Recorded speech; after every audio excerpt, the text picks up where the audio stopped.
Le féminisme est fait pour les femmes et c'est un mouvement des femmes, mais c'est important pour nous aussi que les hommes soient des alliés et qu'ils participent au mouvement. Moi, je pense que si je serais un homme, je ne me serais pas intéressée du tout, peut-être, parce que dans une position de privilège, on veut garder ce privilège, on ne pense pas aux autres vraiment. On doit essayer et lutter pour qu'on arrive à avoir une égalité répandue dans toute la société.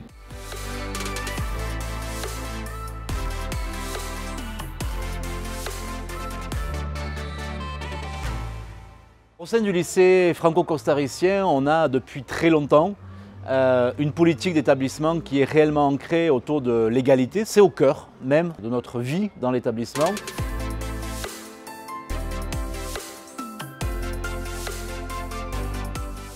Promouvoir l'égalité homme-femme, les droits des femmes, les droits des jeunes filles, la lutte contre les violences faites aux femmes. C'est une priorité majeure de la diplomatie française. Les lycées français à l'étranger, c'est un outil extraordinaire d'influence. C'est dès le plus jeune âge qu'il faut acculturer les enfants.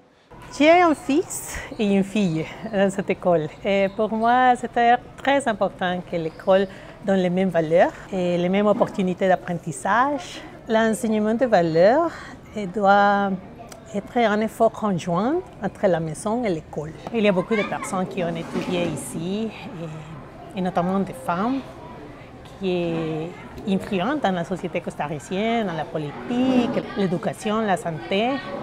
Le point fort de l'enseignement à la française, c'est l'esprit critique, le doute, d'enseigner aux enfants à se poser des questions sur ce qui les entoure, sur la société telle qu'elle fonctionne.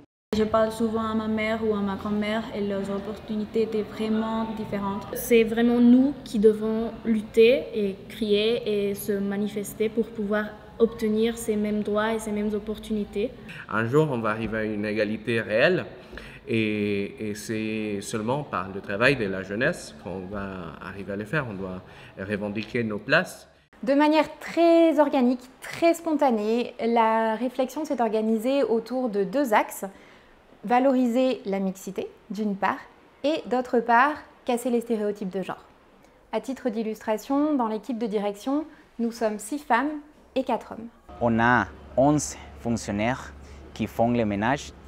Actuellement, ils sont 5 hommes et 6 femmes. Et le principal défi, c'est de changer ces stéréotypes.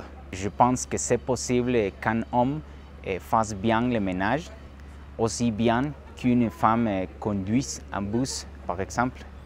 Nous, dans l'établissement, on essaye justement, grâce à cette mixité, cette parité, de changer un petit peu les choses et surtout de transformer les mentalités et des élèves et des parents.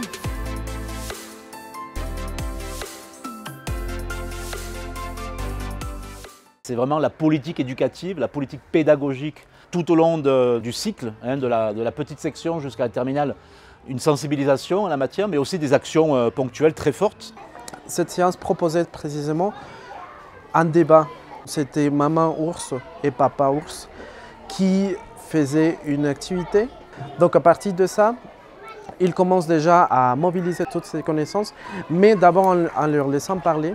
Quand j'ai abordé la thématique, ils étaient finalement assez étonnés de la question parce que pour eux, il n'y a pas vraiment de problème. Ils ne comprenaient pas pourquoi je demandais si les garçons et les filles pouvaient jouer au foot, par exemple. Ça leur paraît assez naturel. On ne va pas juste s'arrêter sur le rose, c'est pas que pour les filles, le bleu, c'est pas que pour les garçons. On va essayer d'aller un petit peu plus loin et de comprendre au-delà des clichés un peu trop faciles.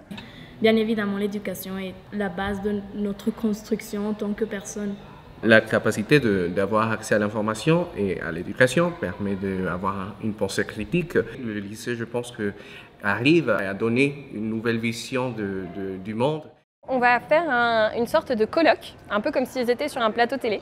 Et ils vont chacun incarner un rôle différent. Alors on va avoir un historien, un politicien, un journaliste sportif. Ça permet de créer en fait une grosse conversation comme ça qui, au-delà d'un débat, permet d'avoir une conversation construite et qui aborde l'ensemble de la complexité de la thématique de l'égalité. Dans les sciences, l'égalité, on y revient souvent puisqu'on traite souvent en fait l'histoire des sciences.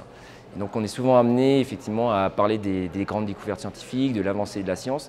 et de la contribution des femmes qui malheureusement souvent est très largement sous-estimée. On a réalisé une exposition, on s'est procuré 2 jeux de société, 2 jeux de cartes sur le thème des femmes scientifiques afin que ces élèves de première puissent sensibiliser un petit peu les autres élèves du secondaire sur cette thématique et leur faire découvrir des femmes scientifiques.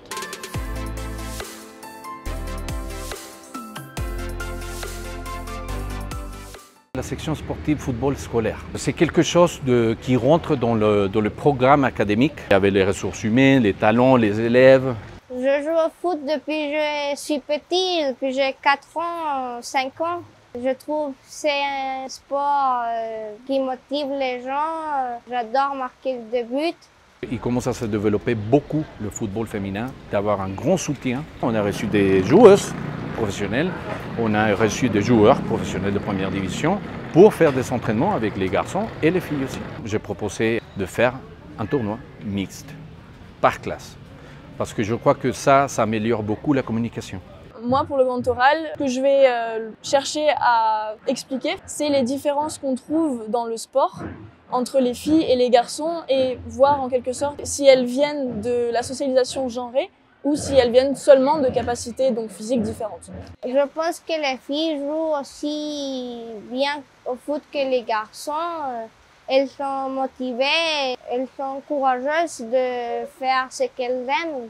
Mettre en avant une éducation où un garçon pourra choisir la danse et une fille pourra choisir le foot, finalement ça va complètement changer la manière de penser des adolescents et puis des adultes, des futurs adultes.